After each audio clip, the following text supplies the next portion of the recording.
And thank you very much for being here.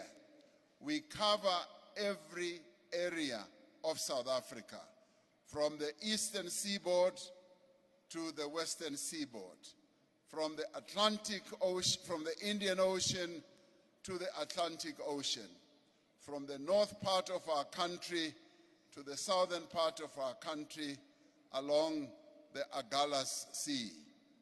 This is who you are. You are the people, comrades, gathered here who have the responsibility, the power, and the authority to fundamentally transform our society. The transformation of our society relies on you, relies on what you do where our people live.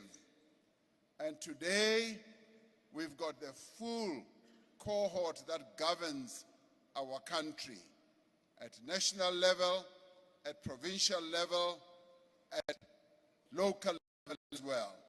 And that cohort belongs to the African National Congress and no other party. You, comrades, councillors of our country, the councillors of our movement, have the means and the opportunities to radically change the course of our country's development. The better future of our country that our people yearn for, better life that our people yearn for, is in your hands. It is built at local level by the work that you do. When we gather to talk about local government, we always talk about the problems of local government. We talk about the dysfunctionality, the wastage. We often just talk about the corruption and the non-delivery of services, but we rarely talk about the vast opportunities that exist at local government level. We hardly ever talk about the good work that many of you are doing in your councils. We also do not always talk about the great potential of local government to change the lives of every South African for the better. There are several positive and commendable aspects of local government in our country, despite the well-known challenges that we face at local government level. These strengths are important to recognize because they form the foundation for improvement and community resilience. And some of these are South Africa's constitutional architecture, which provides a decentralized system of governance where local government have real authority. This allows municipalities to tailor services and development to local needs. The system encourages grassroots democracy. And I often say, if people want to see how real grassroots democracy works, they must come to our country, they must come and see how we execute democracy at the local level, at the provincial level, and at the national level. Our country, in the main, is second to none when it comes to our democratic architecture. Citizens can directly influence local decisions through public participation, forums, and ward committees where our people participate directly. South Africa has a unique concept of developmental local government, which means municipalities should not only deliver services, but promote social and economic development as well. They should reduce poverty. They should reduce inequality in the work they do. They should also empower communities. This vision supports inclusive growth and transformation as well. But more importantly, comrades, we have another important endowment, the growing quality of councillors. You know, many people often dismiss our councillors as people who are uninformed, people who are not knowledgeable, people who know nothing, people who are always making mistakes. A good number of our councillors continue to improve themselves. You are the intellectual capital and the human capital of our country. Many of you, and this I know for sure, many of you keep improving yourself, your educational and technical qualifications, as we heard earlier.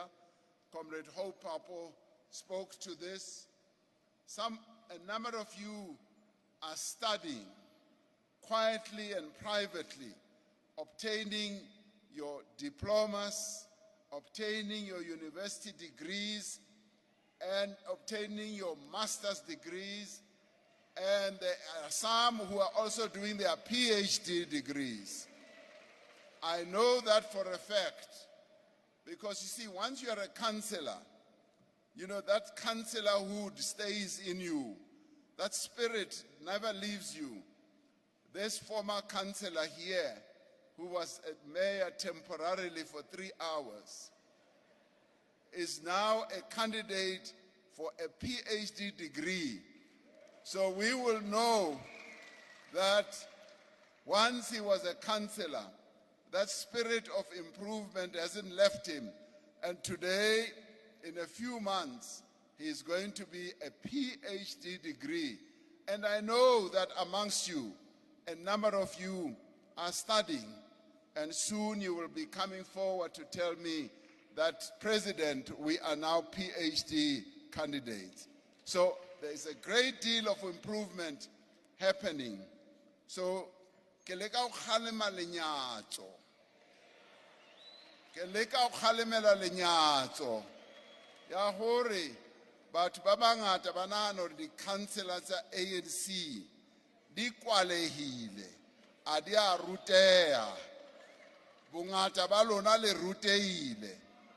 By so saying, I want to encourage those who have not yet started their own serious educational journey to start that journey and reach high levels of knowledge and education and capability.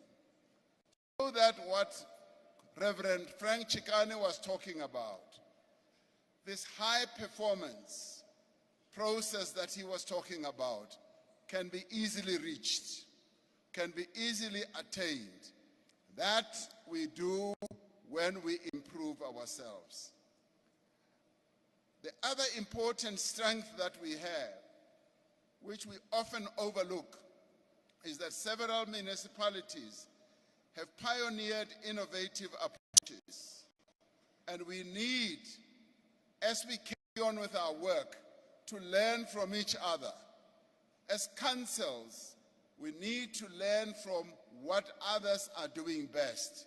If eThekwini is doing something really good to turn itself around, Ekurhuleni must go and visit eThekwini and say, brothers and sisters or comrades, what is it that you are doing to turn things around in eThekwini?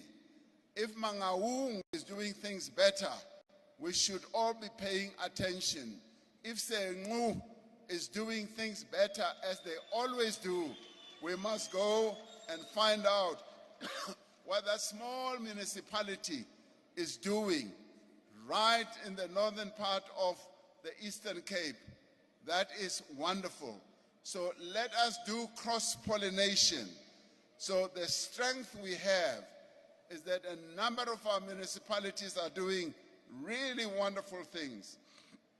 This gathering of councillors, probably the largest meeting of public representatives our movement has ever had has been different. Today we are focused on seizing the opportunities of transformation that exist in our cities, in our towns, in our villages, and rural areas. We have agreed on the actions that we must take, as read out by the Secretary General in the program of action. We must take those actions to improve people's lives and to realize the transformative potential of the local government where we are deployed. We have agreed on the action plan for local government that has 6 pillars, as read out by the SG. Firstly, we must address core service delivery commitments. That, comrades, is what we need to do. Yesterday, I said to the NEC, the issue of service delivery, comrades, we have to do it, and we must approach it like the Youth League was saying in their theme of the conference. They were saying economic transformation or death. And I say it's service delivery improvement or death for us. That is how we must approach it. What this means is that things like water supply, things like leaks must be fixed. It is unacceptable that as councillors, as leaders of the people of the areas where we live, we can have water leaks, sewage running in the street, and not take any action. Reverend Chikane puts it very well. We must be the first to know. Now, I want, and your marching orders today are when there's a water leak, when there's sewage in the street, you must be the first to know, and you must do something about it within 48 hours. Because, comrades, it's very simple. Because if there is such a leak in your house, where you live, if there's ever going to be sewage leaking into your yard and into your house, as a councillor, you will make sure that you attend to it within a short space of time. That is the reality for all of us. And if that is the case, for you personally, as a leader, the same must apply to the people that you lead. And that is being a servant of the people. That means that we respect our people, we are giving them dignity, we are giving them recognition. That, comrades, is the call to arms. You cannot allow what you will not tolerate to be done to the people who elected you to your positions. It is impossible. You must get to a point where you say, I am not going to sleep until this water sewage or this water leak is attended to. If people do not have water, you must ask yourself, why do they not have water? It must never come from the newspapers. It must come from you. And you, as the leader of our people, must have a plan of what you are going to do with the shortage of water where you are. A clear plan, and if it's bulk water challenge, there must be a clear plan that all of you as a council are dealing with. And if pressure has to be put on anyone, right even to the top, pressure must be put. Because, comrades, we cannot leave our people struggling and suffering without anything being attended to. If it is trying to say Ndithule, I'm not going to keep quiet.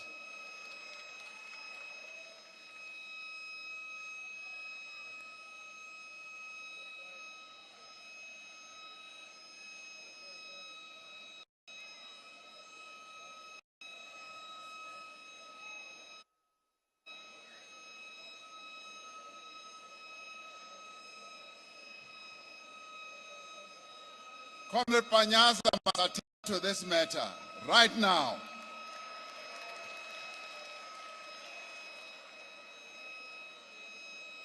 Comrade Dada Morero must attend to this matter right now.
One, two.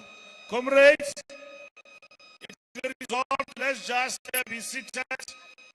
Somebody pressed a button here of fire by mistake and it opened all the doors. So please stay calm. There's no fire. So they are getting somebody to deactivate the alarm so that we can go on. Thank you very much. Amanda. Thank you.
Amandla. Amandla.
Amandla.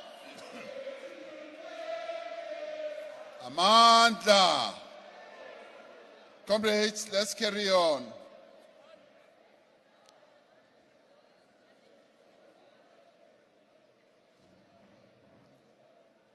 Comrades, our call to action is that we must put the interests of our people ahead of our own interests.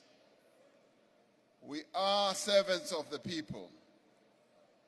And as we serve the people, it is their interests that matter way above our own interests. So there are a number of things that keep troubling our people when it comes to service delivery. Issues such as sanitation, even in informal settlements. Issues such as the failure to remove refuse. We must make sure that those are attended to without fail. Vandalism and theft are matters that we need to attend to, even as we have to identify where that has happened and how to prevent it from happening again, including working together with the police. Secondly, we must repair, maintain, and build effective and sustainable infrastructure facilities where we live. Our municipalities, comrades, must be fixated about simple things such as fixing potholes and properly maintaining roads. This is not a difficult process. As soon as a pothole appears, the network that we have of being ward councillors, of being PR councillors, means that the area where we are in charge has been clearly delineated, and we should know everything that is happening in that area. The people of Cuba have the most beautiful system. their leaders at local government level know everything that is happening.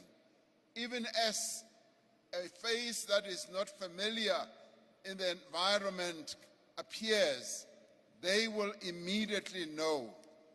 Anything that happens, moves or shakes is something they know. And if we have that culture, if we inculcate everything we do with a culture of being well informed about the happenings in the areas where we are, then we will be able to solve all the problems. If somebody passes away in the area, we should be the first to know. If a child is raped, we should be the first to go and knock at the door. If anything happens in the area, we are the first who are supposed to be there. The third pillar of our action plan is to build capable local government and strengthen institutional capacity.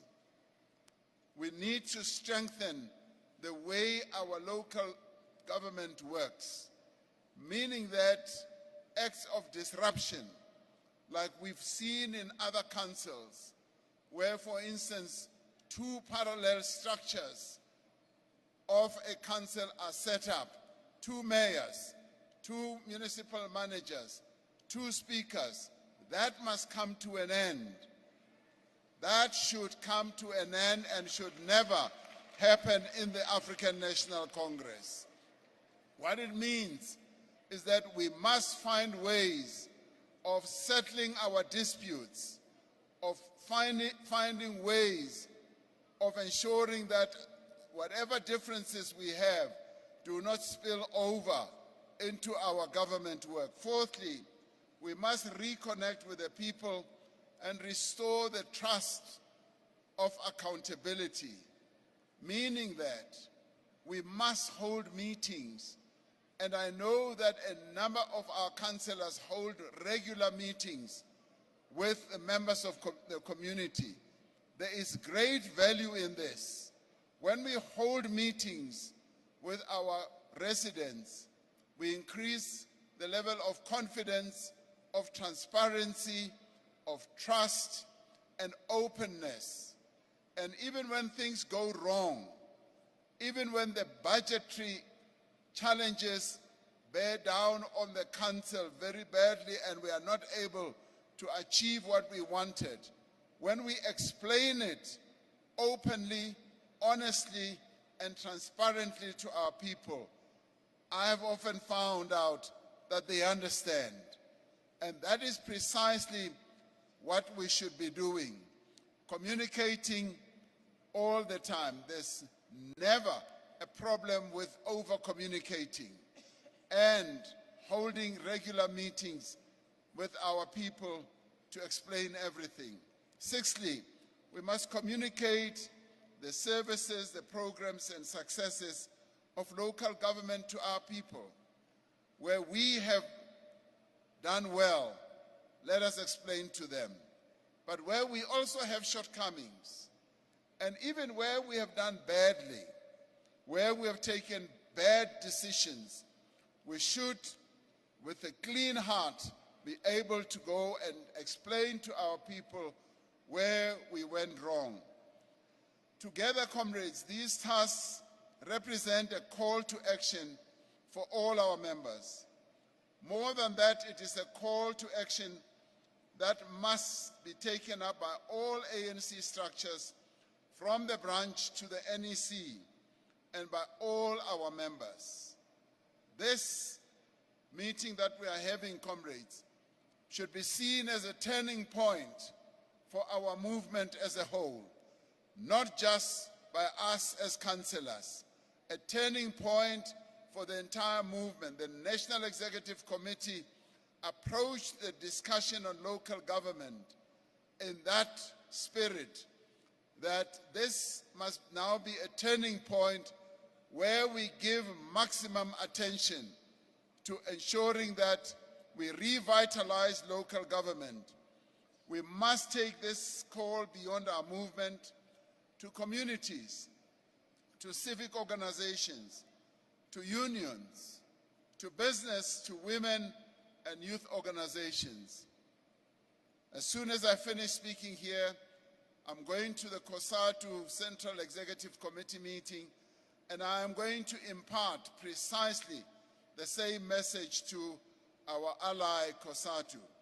We must ensure that the priorities we have identified are taken up by officials within the municipality. Now, we've often heard that sometimes officials themselves become obstructionists. They sometimes refuse to execute executive decisions that have been taken. Now, the solution is simple.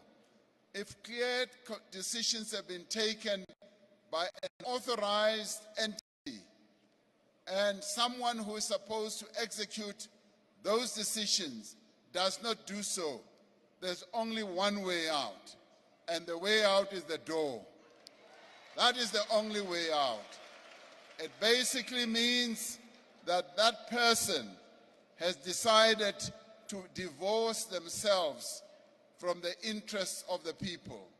So this is a clear message.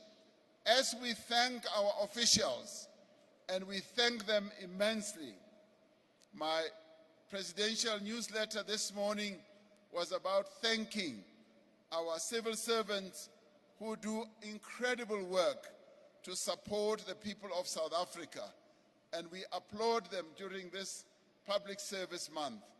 But those comrades who, as we seek to turn around our municipalities, are going to be obstructionists, are going to be stubborn, are going to be slow, are going to refuse to act in the interests of the people, the door, and if they want the window, they can go through the window as well. Now, the tasks that we are putting forward are not meant to advance party political interests. They advance the interests of the people and all of our country. And we should encourage everyone to embrace and support them. As a movement, we carry a historical responsibility for the eradication of all forms of oppression and fundamental transformation of our society. Now, by fulfilling our commitments to provide basic services to citizens, we are advancing that responsibility. One of the defining features of apartheid inequality was the huge disparities in access to basic services. By making sure that every South African, starting with the most poor and marginalized, receive quality basic services, we are taking a huge step in reducing inequality. We have made great progress since 1994 by expanding basic services to many of our people, but we need to sustain and deepen that whole progress. Everyone must have decent housing, and every house must have water, sanitation, electricity, and refuse removal. Homeowners must also have their title deeds. And if we can do all these things, comrades, you will find that South Africans are quite amenable, they are quite understanding, and they get satisfied when we provide services to them. Potholes must be fixed, water leaks must be repaired, street lighting must be installed. I was saying to Comrade Dada Morero the other day that now that we are host to the G20 Leaders Summit in November, we must light up the various travel corridors that go to Nasrec, where we are going to host them. But more importantly, we must light up the whole city. And I told him that one day I was traveling and the national chair was also traveling, and we found that the street lights are not on. Comrades, the street lighting is a simple thing. It must happen. It's a function that we are capable of ensuring that it is executed. We are talking about simple things, and that is why the call to action is a doable one. And that is why, as the SG says, we will have reviews every 3 months, 6 months, and also in a year. Our fight against poverty and the high cost of living requires that indigent registers should be completed and that all households that qualify for indigent support should receive free basic services. Now, this is where, comrades, we need to reinforce our commitment as the African National Congress to reduce the cost of living for our people. Costs for many services have gone up, but we have a program in government which costs us 70 billion rand, which we need to utilize and unlock. And I know that a number of municipalities utilize that indigent program assistance for paying salaries, for meeting other needs. That program must be jealously guarded for poor people, the people in our communities who must begin to see that the African National Congress does indeed care for them.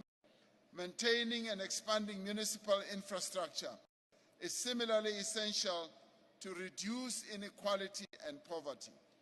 Municipalities have a vast portfolio of infrastructure, whether it be roads or bridges, water treatment plants, clinics, community centers, and electricity distribution and water reticulation.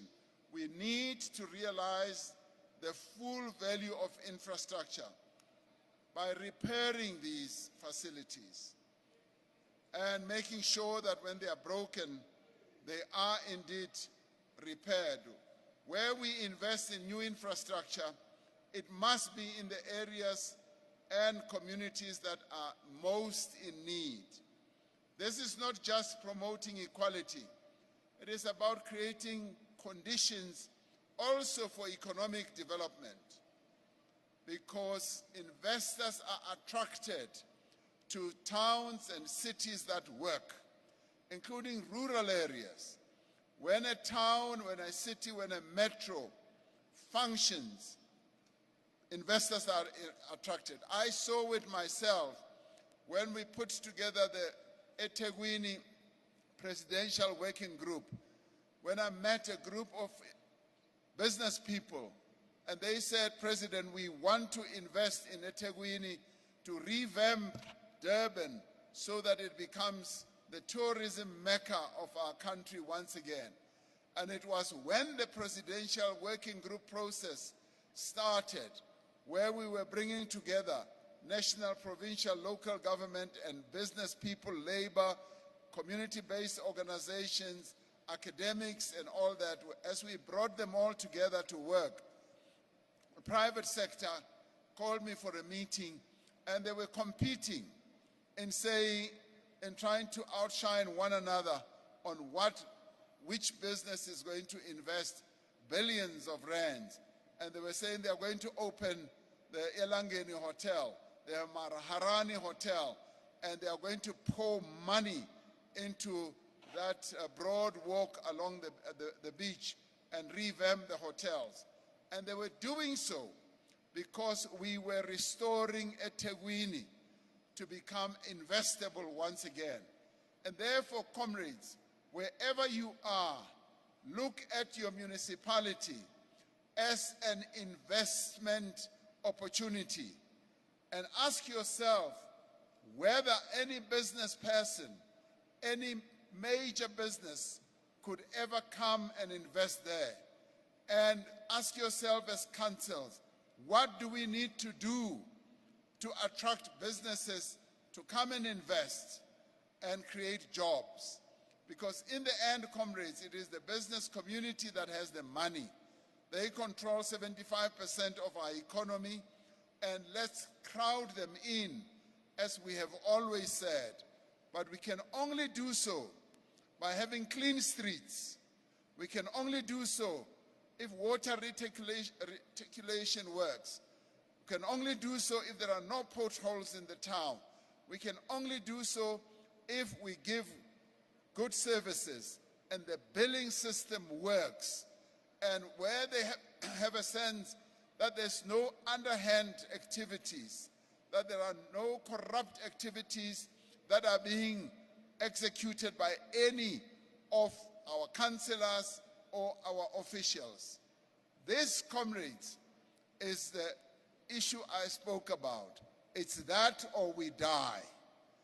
And if we don't do that, we end up being like Ditsobotla. Ditsobotla had Clover, a fairly substantial dairy company that employed well over 2,000 people, and some say 5,000, who, when they didn't get good services, when the municipality did not focus its attention on them, when the municipality did not regard them as being special in terms of being ratepayers, when the municipality did not provide water and the roads were dilapidated, they packed and left and went to KZN. So this is what we need to focus on. We must look at our municipalities as economic reservoirs. Yes, we've got to provide services to everyone, but essentially, what you are doing as councillors, you are running businesses because your municipalities have customers, and the customers are the residents who must pay rates and taxes. The customers are the business people who must pay rates and taxes regularly. So you now need to be pleasing them and have a pool and make sure that they will continue being dedicated to stay in the city and to improve. And that's when you will start having them committing, having skyscrapers, having wonderful facilities in your town. Your town becomes attractive. It has more residents. Whether it is in the rural area or not, people will come back. And this is what development is all about. But at the same time, your councils must be brave enough to attract businesses through incentives, through programs that can bring them in, through reducing red tape, through reducing the regulatory difficulties, and monitoring what is being done in the administration, because that is often where things go wrong.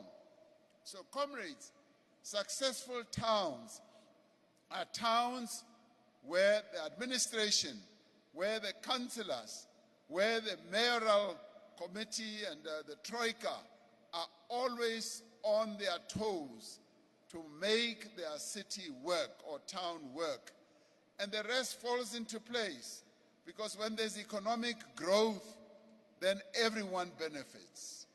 When there's economic growth, there's no place for corruption. When there's economic progress, there's no place for shenanigans. Everybody benefits. Small business benefits, medium business benefits, and big business also benefits. And we create towns that are friendly, and then we also obliterate crime. So we need to go back to basics. We need municipalities, comrades, that are capable and also are responsive to the needs of our people and of the economy, and also who are developmental. That is why we must pay attention to good governance, sound financial management, and improve the billing system. Now, quite often, we outsource everything. We find people who will capture the city or the town or the municipality, and we hand over everything to them. And we don't even know what is happening. We don't even improve the skills. Young people who've been well trained do not get opportunities to work in the municipality to sharpen their own skills and wits, and they become frustrated and leave. It's important that we should in-source. We should bring back the skills in the town. We should bring back all the skills in the town, rather than to keep on outsourcing everything. There are certain things that you can outsource, but certainly not everything. Let us look at those things that can strengthen the municipality and make the municipality vibrant, make the municipality an oasis of knowledge, an oasis of capability, an oasis of great performance. Municipality must act decisively to improve audit outcomes. Comrades, it cannot and must not be acceptable that in our country we control a number of municipalities. It is hugely painful each time when the Auditor General comes to report to Cabinet and they put up their report, and those municipalities that do best are not ANC-controlled municipalities. And I can name it here because there's nothing wrong with competition. They are often DA-controlled municipalities. We need to ask ourselves, what is it that they are doing that is better than what we are doing? And there's nothing wrong with us saying we want to go and see what Cape Town is doing. We want to go and see what Stellenbosch is doing. How do they craft everything? We need to be moving up the ladder of being good at what we do. We cannot forever stay at the bottom. It hurts me deeply when I continue to see that our municipalities sometimes tend to move even backwards. And you are the people who can improve that. The audit outcomes are important. I'm told by the Auditor General that a number of our financial statements are not even prepared at the council level. They are prepared outside. And even as they come back, they are often wrong. Now, what it means is that we do need to get capable people. Our country is not short of people who understand numbers. It's not short of people who understand accounting. Let us go and get people who understand accounting. Unless we want the books to be cooked. And I would say, away with cooking of the books. Cooking of the books must end today. We must get people who can draft the books properly and present an audit outcome that is going to be in line with what is expected. And comrades, the other important issue is the issue of procurement. We must improve our compliance with public procurement regulations so that we all have confidence that money meant for service delivery reaches our citizens. We must ensure that when it comes to procurement, there are proper rules. The rules that are there are followed. And those that we procure to, we must do a proper assessment, a proper review of whether they will be able to do the work, so that we do not have people who will start the work and stop midway and have uncompleted house buildings or bridges that are not completed and all that. All these things we have to manage. We've got to manage precisely those things. The comprehensive review of the local government system that is underway, including the critical issue of revenue base and funding model municipalities, will go on, and we will come out with good answers. This review must result in the better functioning of our municipalities. That does not mean that we can wait to fix the problems. We must fix the problems as we are flying this plane. What funds municipalities have must be prioritized for water, sanitation, electricity, roads, and housing. We must focus on the people who work in municipalities, ensuring that we recruit the most capable, the most committed, and the most honest. Comrades, we should move away from the temptation of employing those that we think we know and those that will do our bidding. We must employ people who are going to be infused with the notion of good service. One of our most important tasks is to ensure that citizens are able to participate more meaningfully and directly in addressing local challenges. As public representatives, we need to reconnect with our people, as I said.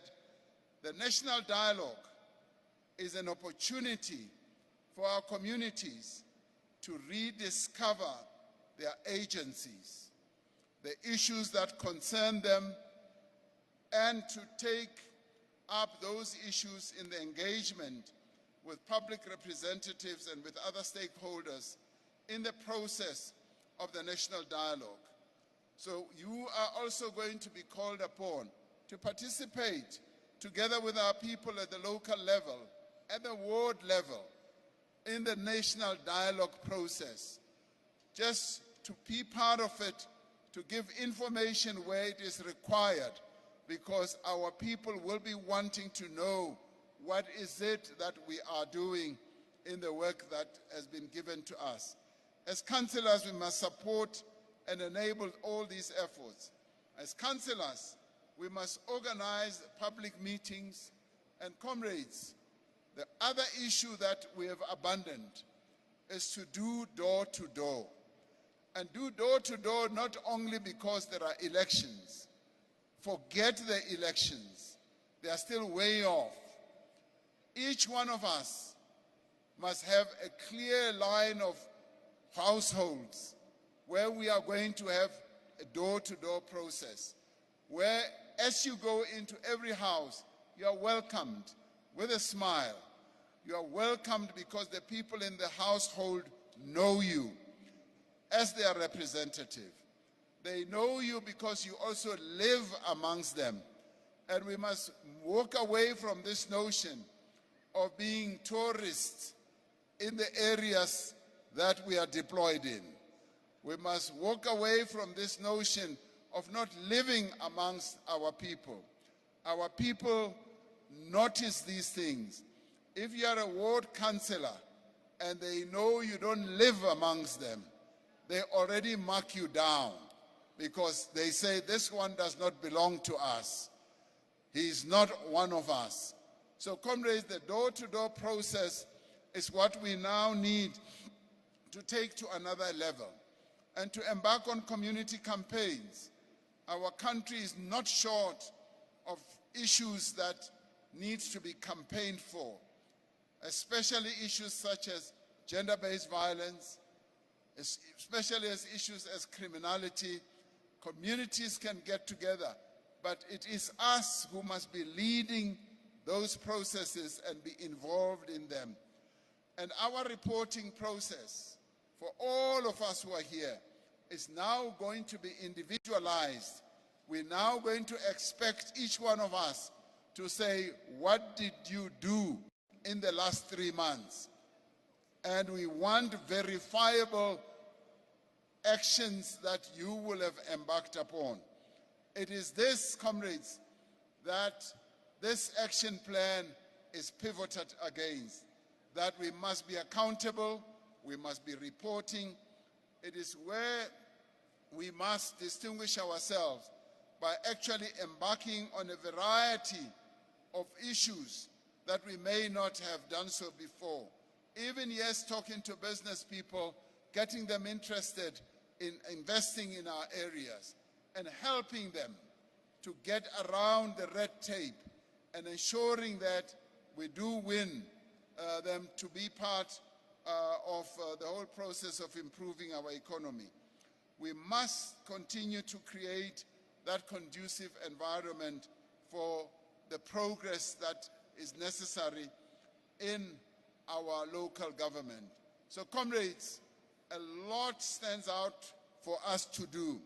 We are supposed to be the foot soldiers of our movement, and our people, having seen that this meeting is going to take place, are expecting that, yes, great action is going to take place now.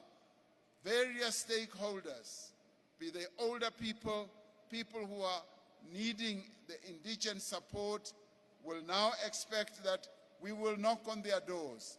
We will make sure that they get on the register. Be they small, medium enterprises, we will get to understand their challenges and difficulties about getting licenses for this and this and that. Now we are expected to be more activized, to be active, to be able to interface with anyone to improve the lives in our community. Comrades, we cannot be spectators of everything that is happening in our communities. We are the agents of change. We are the drivers of change. Everything that happens is our responsibility. Everything that progresses should be our joy. Everything that goes wrong in the communities where we are should be something that we take up. It is our burden. If we undertake all these tasks with the urgency and the purpose that is necessary, I am sure, comrades, we will be able to turn our local government around. And these things, comrades, are doable. And if any of us, in doing any of these things, lack knowledge, there is a reservoir of knowledge in a variety of places, and all you need is to call out. And if, comrades, any of us begins to do wrong things, they need to be called out and say, here you are making a mistake.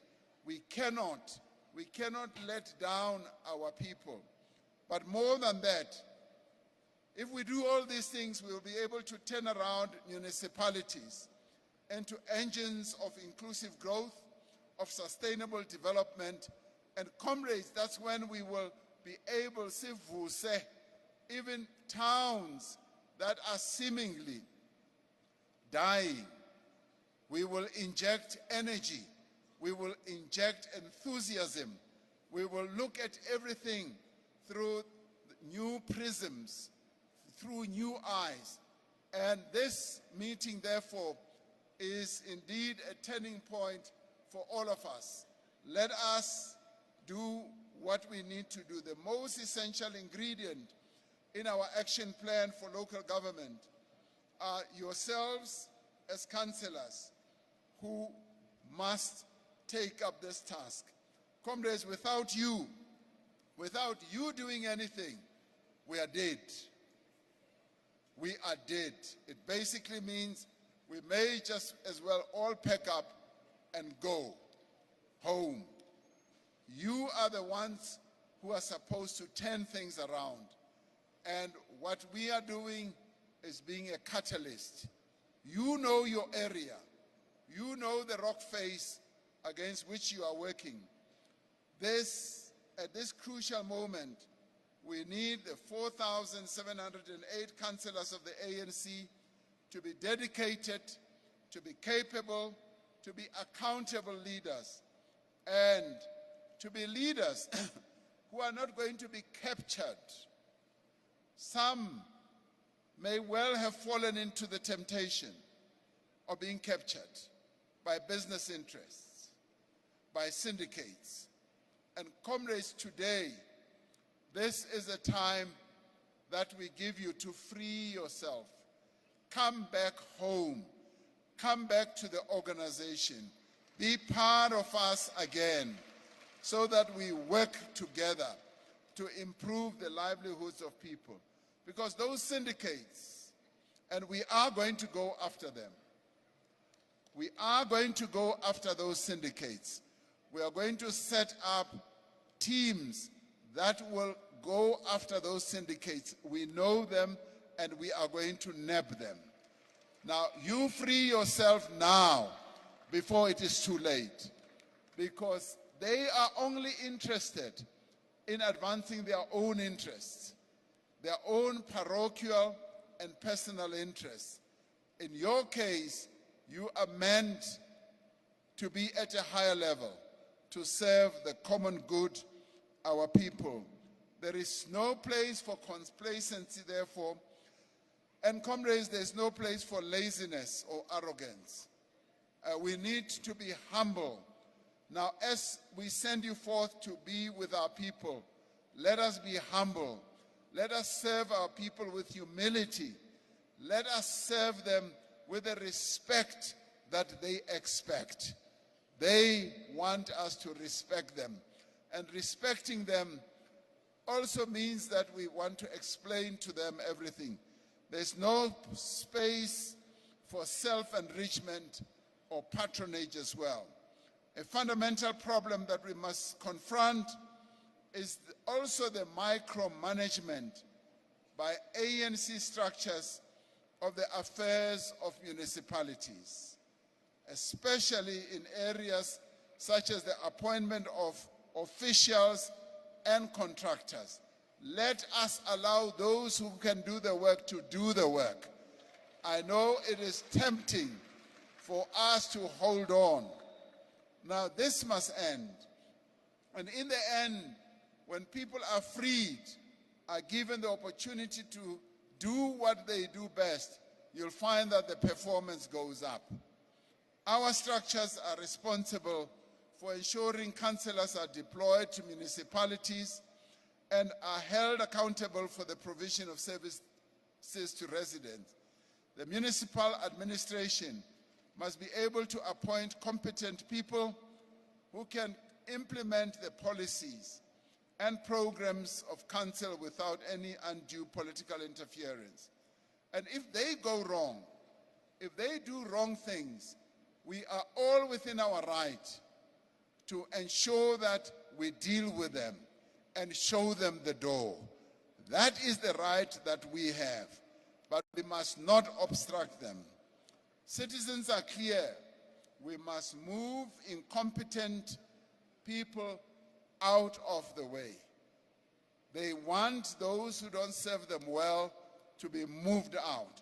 We must not protect individuals that are implicated in corrupt activity. We must encourage and enable the law enforcement agencies to act against people within our own ranks who break the law. We will appoint people based on proven competence, ethical standing, as Reverend Chikane was saying, and qualifications, not just party loyalty or factional alignment.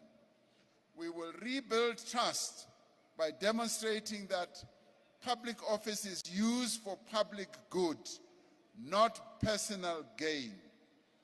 In this, every councillor, every cadre and structure has a specific role.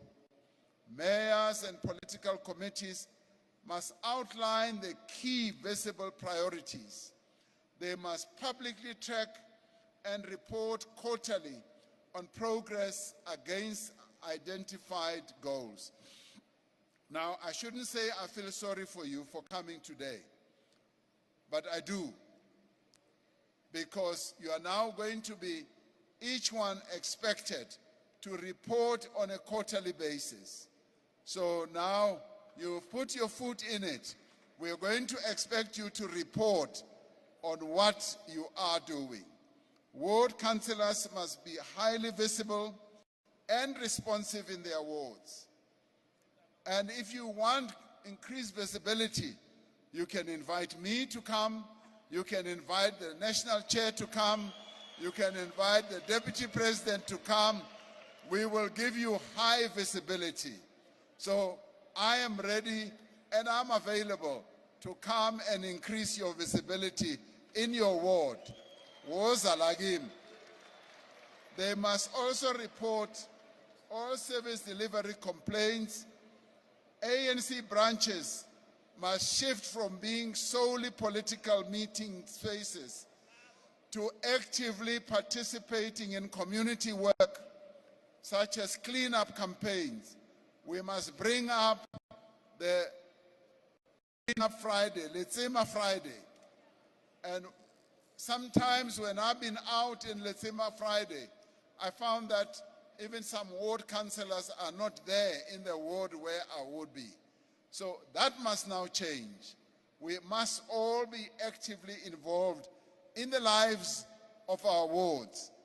The caucuses, comrades, must prioritize service delivery in council debates.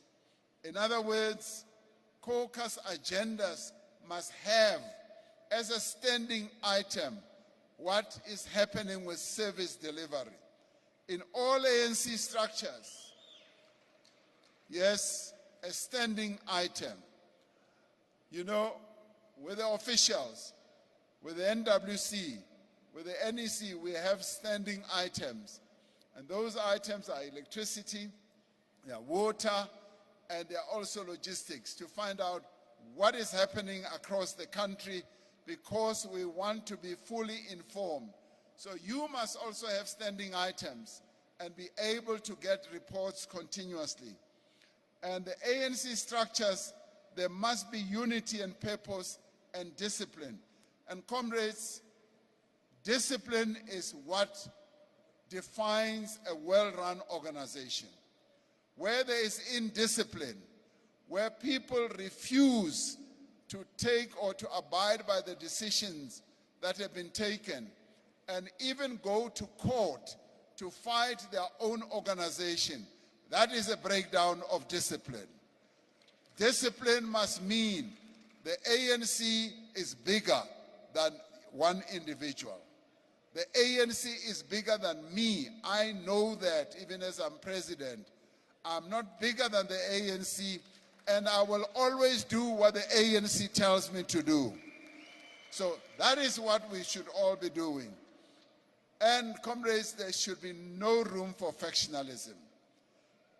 There is room for different opinions. If you have different opinions, you have room for that. Because with different opinions, you can sit down and discuss and reach consensus. And those who don't agree, if the majority agrees, the democratic decision-making then takes place. But when it comes to factionalism, it is factionalism that has resulted in the trouble that we are having in Ditsobotla and in a number of other places. And comrades, factionalism is a treason against the African National Congress. Factionalism means that you don't want to be an ANC member, where now you have chosen your own direction. We must be united in reality. These comrades are our marching orders to you as our councillors. As we receive them and as we go out to implement them, let us be guided by what was said in the eye of the needle. And we said, a leader should constantly seek to improve their capacity to serve the people. They should strive to be in touch with the people all the time. They must listen to their views, and they must learn from them. They should be accessible and flexible, and not arrogant to themselves or arrogate to themselves the status of being the source of wisdom. A leader should win the confidence of the people in their day-to-day work.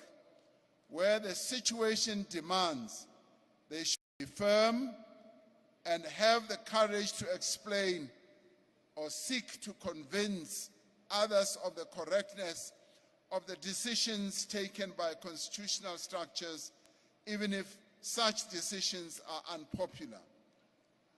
They should not seek to gain cheap popularity by avoiding difficult issues. making false promises or merely pandering to popular sentiment. We know what needs to be done, comrades. We know what is demanded of us.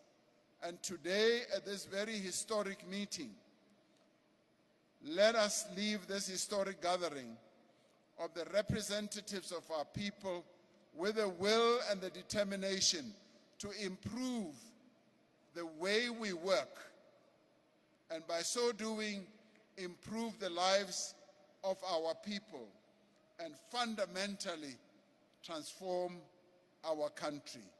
We all agree that our country is going through a number of challenges, both here and internationally.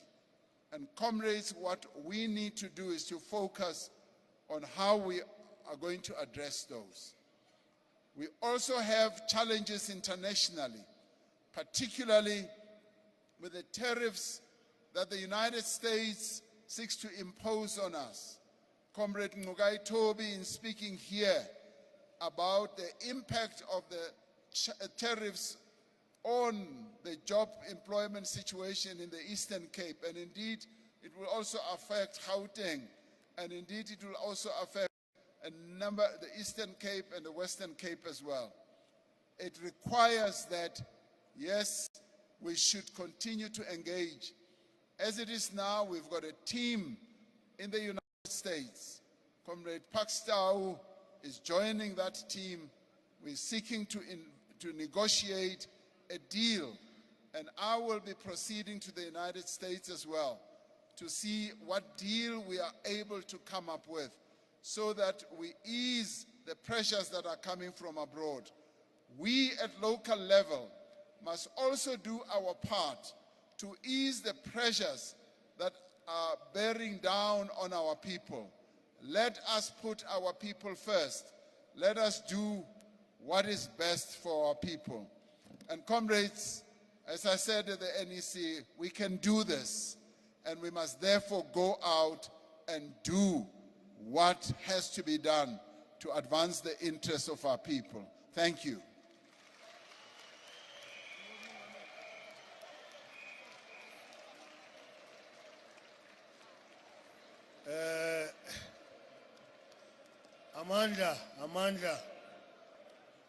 Amanda. SG kawenza announcement uqala. SG kawenza announcement. Hlalani phansi. Tsamani hasi. Dulang fatsi. Sit down.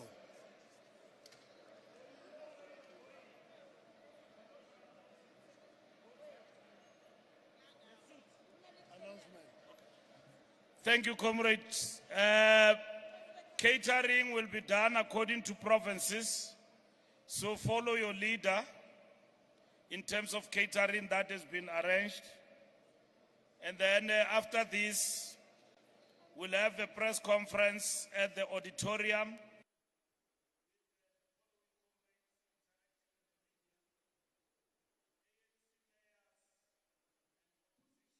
Leaders of the ANC in all metros.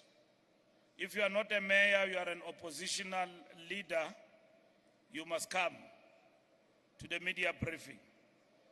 The following ministers will join the briefing.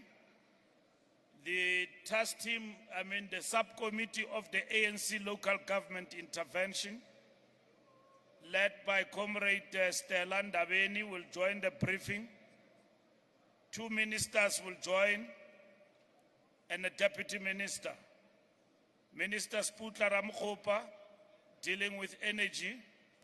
Comrade Pemima Jodina, dealing with water. Comrade Dixon Masemula, local government. Comrades, thank you very much. I'm not closing the meeting. I'm the chair. I was just doing the announcements. Amanda.